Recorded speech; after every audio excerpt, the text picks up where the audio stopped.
Welcome to MMC news.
అందరికీ నమస్కారం.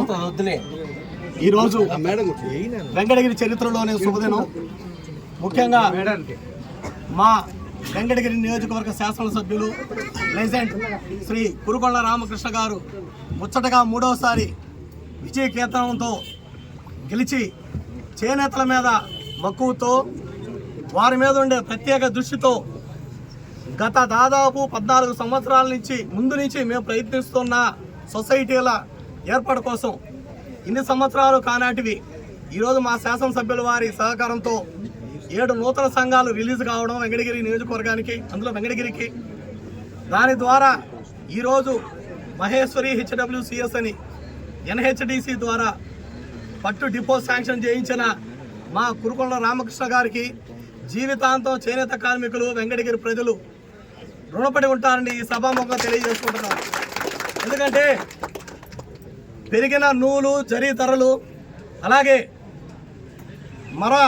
మగ్గాల నుంచి వచ్చే పోటీని తట్టుకోలేక రోజు రోజుకి చేనేత పరిశ్రమ తగ్గిపోతూ, అలాగే వేరే వృత్తుల వైపు మరలుతున్న ఈ తరుణంలో షావుకార్ మాస్టర్ వ్యవస్థ కూడా మగ్గాలు వదిలేసి వేరే వ్యాపారాలు చూసుకునే పరిస్థితుల్లో వెంకటగిరి కష్టాలు తెలుసుకున్న మా శాసనసభ్యుల వారు మన దాదాపు నెల్లూరు, ఉమ్మడి చిత్తూరు, కడప జిల్లాల్లో ఎక్కడా లేని సిల్క్ డిపోని మాకు మంజూరు చేయించినందుకు ప్రత్యేకంగా ఆయనకు ధన్యవాదాలు తెలియజేసుకుంటూ, ఈ డిపో ముఖ్య ఉద్దేశం ఏంటంటే చేనేత కార్మికులందరికీ కూడా కేంద్ర ప్రభుత్వం నుంచి అందే సబ్సిడీ నేరుగా వారి ఖాతాల్లోనే చేర్చాలనే సదుద్దేశంతో ఎన్హెచ్డిసి పనిచేస్తుంది. ప్రతి చేనేత కార్మికుడికి ఇక్కడ ఏర్పాటు చేసినటువంటి ఈ డిపో ద్వారా పాస్బుక్లు అందిస్తాము. అలాగే ఆ పాస్బుక్ల ద్వారా ప్రతి నెల ఒక చేనేత కార్మికుడు రంగు వేసిన తర్వాత వచ్చే పట్టుని, ముడి సరుకు కాదు, ఆఫ్టర్ డైయింగ్ పట్టుని నెలకి 6 కేజీల లెక్కన డిపో నుంచి సరఫరా చేయబడుతుంది. అంటే ఇక్కడికి వచ్చిన పట్టు నేరుగా తీసుకెళ్లి మొగ్గ మీద పెట్టి మొగ్గను వేసుకోవచ్చు. ఇది చేనేత కార్మికులందరూ గ్రహించాలని తెలియజేసుకుంటున్నాం. వాళ్ళకి ఎటువంటి అనుమానాలు ఉన్నా 24 గంటలు మా సేవలు అందుబాటులోనే ఉంటాయి. అలాగే చేనేత పరిశ్రమ మీద రాష్ట్ర ప్రభుత్వం కూడా ప్రత్యేక దృష్టి సారించింది. గడిచిన 2-3 రోజుల క్రితమే మా శాసనసభ్యుల వారు కూడా అసెంబ్లీలో మా చేనేతల మీద ఇచ్చే నూలు పట్టు మీద సబ్సిడీని పెంచండి, పరిశ్రమ రోజు రోజుకి తగ్గిపోతుంది అని ఆయన గళం ఇవ్వడం జరిగింది. ఖచ్చితంగా ప్రజా సంఘాలైతేనేమి, ప్రజాప్రతినిధులైతేనేమి అందరూ కూడా చేనేతను బ్రతికించాలనే సదుద్దేశంతో ఉన్నారు. ఖచ్చితంగా ఇది కేంద్ర ప్రభుత్వం, రాష్ట్ర ప్రభుత్వం కలిసి మరికొంత సబ్సిడీ, ఇప్పుడు ప్రస్తుతానికి 15% ఇస్తుంది, ఈ సబ్సిడీని మరికొంత పెంచే విధంగా కూడా ఆలోచిస్తారని, ఖచ్చితంగా ఆ రోజు ఖచ్చితంగా మా ఎమ్మెల్యే గారి సూచనల మేరకు వాళ్ళ నిర్ణయం తీసుకుంటే ఖచ్చితంగా ఎమ్మెల్యే గారిని వెంకటగిరి ప్రాంత ప్రజలే కాదు రాష్ట్రంలో ఉండే చేనేత వర్గాలు కూడా మర్చిపోరని ఈ సభాముఖంగా తెలియజేసుకుంటున్నాను. అలాగే రేపు ఏప్రిల్ 1వ తేదీ నుంచి కూడా మార్చి 1కి డిపో ఓపెన్ అయింది. ఏప్రిల్ 1వ తేదీ నుంచి పట్టు జరీ కూడా కరెంటు 200 యూనిట్లు కూడా ప్రభుత్వం శాంక్షన్ చేసింది. వీటన్నిటికీ కూడా త్వరలోనే 25,000 రూపాయలు కూడా అధ్యయనం జరుగుతుంది.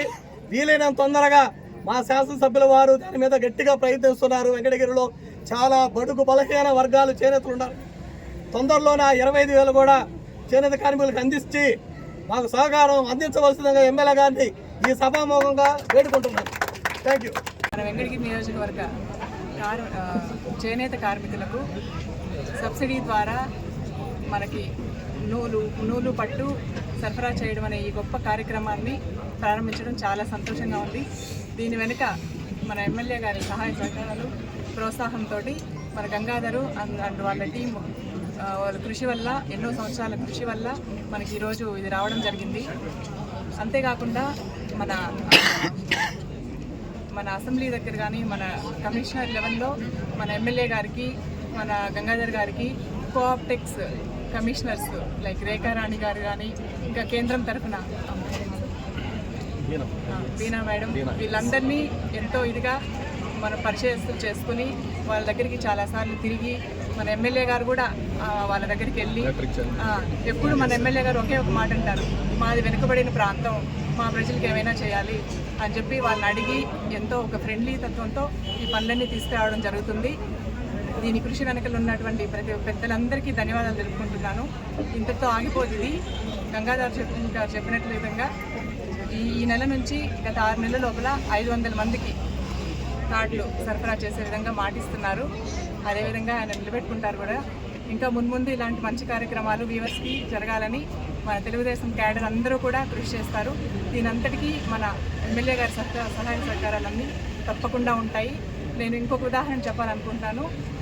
నేను జాబ్ మేళా, ఇక్కడ అందరికీ జాబ్ మేళా ద్వారా జాబులు రావాలనే దాంతో నేను ప్రారంభించిన ఇది ఒక్కసారి ఎమ్మెల్యే గారి దగ్గరికి వెళ్ళి దీని గురించి చెప్పగానే, నేను రాకపోయినా కూడా సార్ ప్రతి జాబ్ మేళాకి హాజరవుతున్నారు. ఆయనకి ఎంత బాగా దాన్ని లోపలికి తీసుకెళ్లారంటే, అవును మన పేద ప్రజలకి జాబులు రావాలి, అదేవిధంగా వీవర్స్, ఒక పక్క వీవర్స్కి మనం మంచి చేయాలి, అదేవిధంగా రైతులకి అన్ని విధాల తెలుగుదేశం క్యాడర్ కానీ కూటమి ప్రభుత్వంలో ఎవరైనా కూడా ఒక మంచి కార్యక్రమాన్ని ఆయన ముందుకు తీసుకెళ్ళి ఇది కావాలి సార్, ఇది చేస్తే ప్రజలకి ఇలా ఉపయోగపడుతుందని ఎవరు వెళ్ళి ఏం చెప్పినా ఆయన ముందుండి మమ్మల్ని అందరినీ నడిపిస్తున్నారు. చాలా ధన్యవాదాలు సార్. ఎందుకంటే వెంకటగిరి టౌన్లో మొత్తం కూడా లేబర్స్ వాళ్ళ కష్టాలు చూసాం.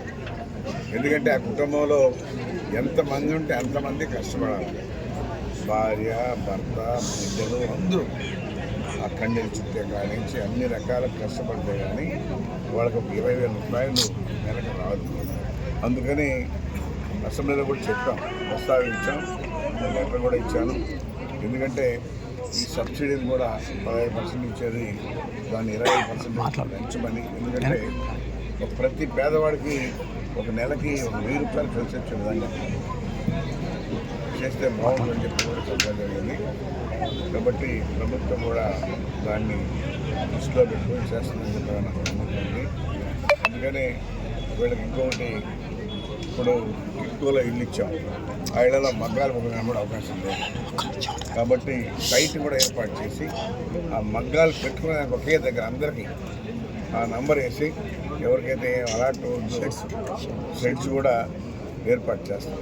ఎందుకంటే ఇది కూడా ఆ దృష్టిలో ఉంది. అక్కడ ఇల్లు ఇచ్చాం, మగ్గ పెట్టడానికి లేదు. కాబట్టి వాళ్ళకి కూడా సైట్ ఇచ్చి షెడ్స్ ఏర్పాటు చేస్తే వాళ్ళు హ్యాపీగా వచ్చి పని చేసుకొని వాళ్ళ ఇంటికి వెళ్ళే అవకాశం ఉంటుంది.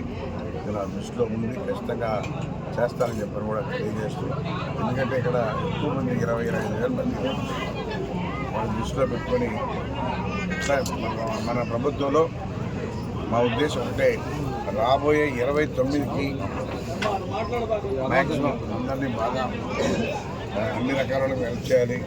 రాబోయే 47కి అసలు మన రాష్ట్రంలోనే పేదరికం లేనటువంటి రాష్ట్రంగా చేయాలన్నదే మన ముఖ్యమంత్రి ముఖ్య ఉద్దేశం. కాబట్టి అన్ని వర్గాల వారికి, ఒక వర్గం అనేది కాదు, దేనిలో ఎవరైతే ఉన్నారో అన్నిటిని కూడా దృష్టిలో పెట్టుకొని ఈ ప్రభుత్వం పనిచేస్తాం. గతంలో వాళ్ళు చేసిన పాపాలన్నీ కూడా భరిస్తూ ఆ అప్పులు కట్టుకుంటూ మన రాష్ట్రాన్ని ఈరోజు మన ముఖ్యమంత్రి నడుపుతున్నారంటే అది ఒక ధైర్యం, ఆయన ఒక నమ్మకం. కాబట్టి మీ అందరికీ తెలుసు, ఆయన చేసిపోయిన అప్పులు బ్యాంకుల్లో 9 లక్షలు ఉంటే బ్యాంకుల్లోకి రానిచ్చే పరిస్థితి కూడా లేదు. వాటిని మళ్ళా కట్టి రీవోక్ చేసి ఈరోజు మళ్ళా మన ముఖ్యమంత్రి పనిచేస్తాం. ఎందుకంటే ఇది అందరికీ ప్రజలకు తెలియాలి. ఆయన అప్పులు చేసాడే కానీ ఎక్కడ అభివృద్ధి కార్యక్రమాలు చేయలే. ఇక్కడ ఒక రోడ్డు వేయడం కానీ ఇలాంటి పనులు చేయడం కానీ ఏమీ లేదు. అందుకని అన్ని వర్గాలను దృష్టిలో పెట్టుకొని ప్రభుత్వం పనిచేస్తూ ఉంది. ఖచ్చితంగా వేవర్స్కి అన్ని రకాలుగా ఆదుకునే విధంగా మేము కూడా పనిచేస్తామని చెప్పని కూడా తెలియజేస్తూ, మీరు కూడా ధైర్యంగా పనిచేసుకోవచ్చు. ఎందుకంటే గతంలో ఏ ప్రభుత్వం చేయలే, వీళ్ళు కూడా అట్టే ఉంటారు. తెలుగుదేశం ఉంటేనే వీళ్ళందరికీ కూడా అభిమానం. కాబట్టి వాళ్ళని దృష్టిలో పెట్టుకొని ఖచ్చితంగా అన్ని రకాలుగా వాళ్ళకి ఏవైతే కావాలో పనిముట్లు కూడా ఇస్తూ ఉంది. ఎందుకంటే ఇప్పుడు కొన్నే ఉన్నాయి, ఇంకా కూడా ఇస్తామని చెప్పాను, ఒకేసారి ఇస్తామని చెప్పనేసి త్వరలోనే నా కన్సర్న్ మినిస్టర్ని అధికారులు పిలిచి ఎవరెవరికి ఏమైంది కావాలో మంత్రాలు అన్నీ కూడా, ఇప్పుడు అదే 40 ఉన్నాయి, ఇంకా 100 చిల్లర కావాలన్నారు. అవి కూడా రేపు అసెంబ్లీలో మాట్లాడి వాళ్ళకి 200 కావాలని ఇస్తాం. వాళ్ళకి పనిముట్లు ఏవైతే కావాలో అన్నీ కూడా ఫుల్ఫిల్ చేసి వాళ్ళకి అన్ని రకాలుగా ఆదుకుంటామని చెప్పి తెలియజేస్తాం. ఈరోజు తెలుగుదేశం ప్రభుత్వం వచ్చిన తర్వాత చంద్రబాబు నాయుడు వాళ్ళ కష్టాలు చూసి 200 యూనిట్లు మనం కరెంట్ ఇస్తాం. సబ్సిడీ సరిపోతున్నారు. మామూలుగా అయితే 100-150, అందుకే 200గా ఈరోజు మన ప్రభుత్వం ఫ్రీ కరెంట్ 200 యూనిట్లు కూడా ఇస్తామని చెప్పి తెలియజేస్తాం. ఈ పట్టు ఇక్కడ ఈ డిపో ఓపెన్ చేసిన వల్ల ఒక కుటుంబానికి 4-5 వేల రూపాయలు ఆదా అవుతుంది. అది కూడా గమనించాలి. గతంలో ఎవరు చేయలే. 5,000 అంటే చిన్న విషయం కాదు. అందరూ కష్టపడితే ఒక 20,000 ఇచ్చేది, అదనంగా ఇది ఒక 5,000 వస్తుంది అని చెప్పి తెలియజేస్తాం. చేనేత కళాకారులకి, తెలుగుదేశం పార్టీ నాయకులకి, జనసేన బీజేపీ నాయకులకి, ఇక్కడికి వచ్చిన పెద్దలందరికీ కూడా, మీడియా మిత్రులందరికీ నా ధన్యవాదాలు తెలియజేసుకుంటాను. Thank you.